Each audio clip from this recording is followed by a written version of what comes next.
the HAWE Tech Podcast.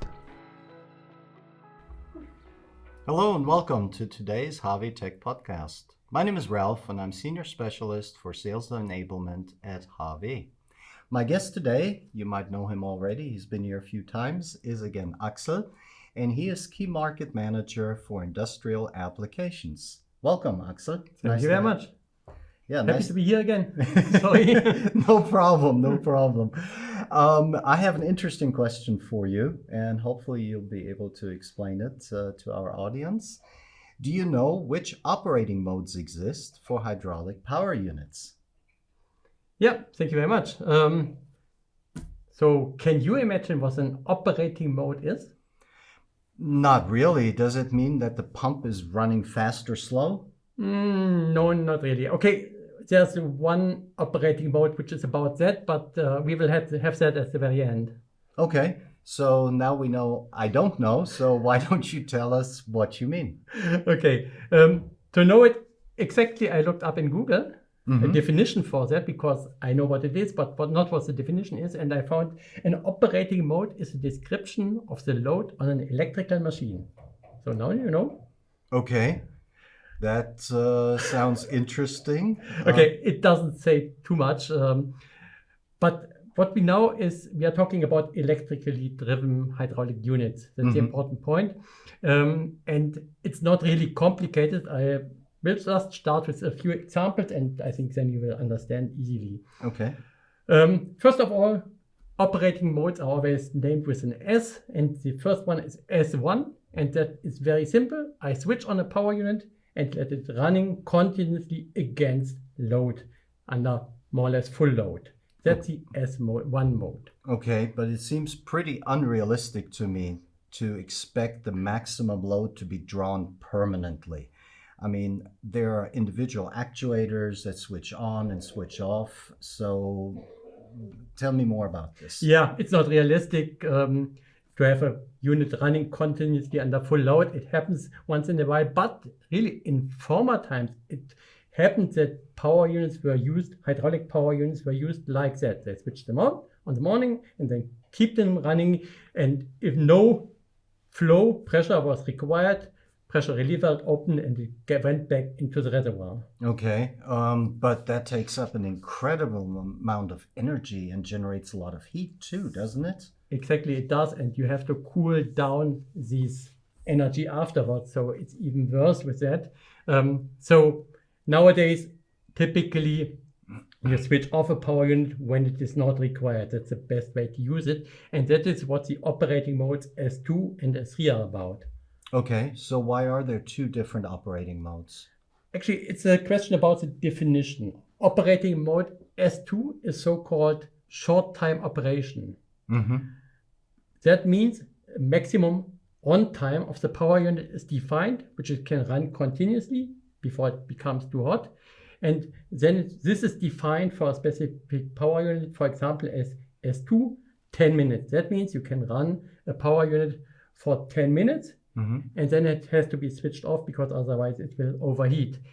Important point, then it has to cool down to the starting temperature again. Okay, so that was the S2. So can you tell me a little bit about this S3 you mentioned? S3 is similar, as I already said, but it is called periodic intermittent operation. Okay. And that means we define a cycle time and an allowed on time for the power unit during the cycle. So for example, S3, 10%, 5 minutes means in a 5-minute cycle, the power unit can run for 10% of this time. Okay, so why don't we enter a numerical value directly as we do in the S2 mode? In your example, that would be 10% of 5 minutes, so about 30 seconds, correct? Yeah, the difference is, first of all, within this 5-minute cycle, the power unit will not run continuously, this 10%, 30 seconds, but interrupted. That's the idea, but the main point is within these cycles, the power unit does not have to cool down on the starting temperature, but it will stabilize. It has to stabilize on a higher temperature level. And that's the main difference. So interrupted mode and not cooling down to the starting temperature. Okay, and these period duration times are always 5 minutes exactly? No, it has to be defined. Typically, it should be defined.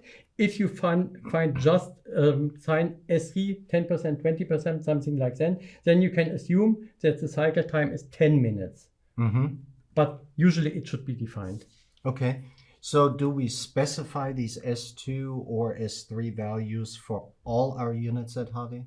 Yeah, usually you will find this information in our data sheets.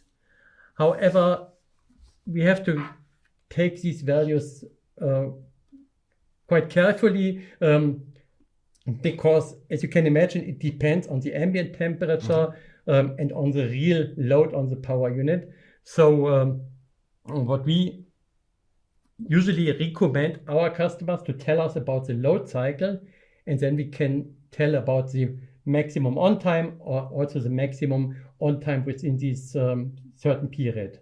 Okay, now understand a little bit better. Okay. S1 to S3 now. Are there any other operating modes, or was that it? No, that was it.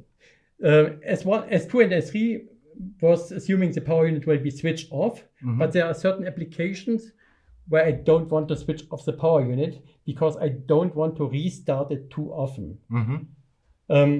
So if I don't restart the power unit, I don't want to run it against pressure, so I will switch over in idle circulation mode, pressureless circulation, and this mode is called S6.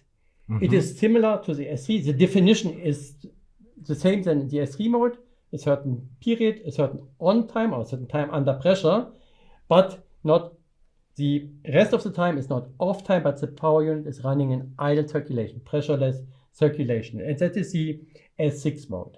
Okay, you mentioned S6. Looks like we skipped S4 and S5. How come? As I said in the very beginning, the operating modes originally come from the electrical drive technology.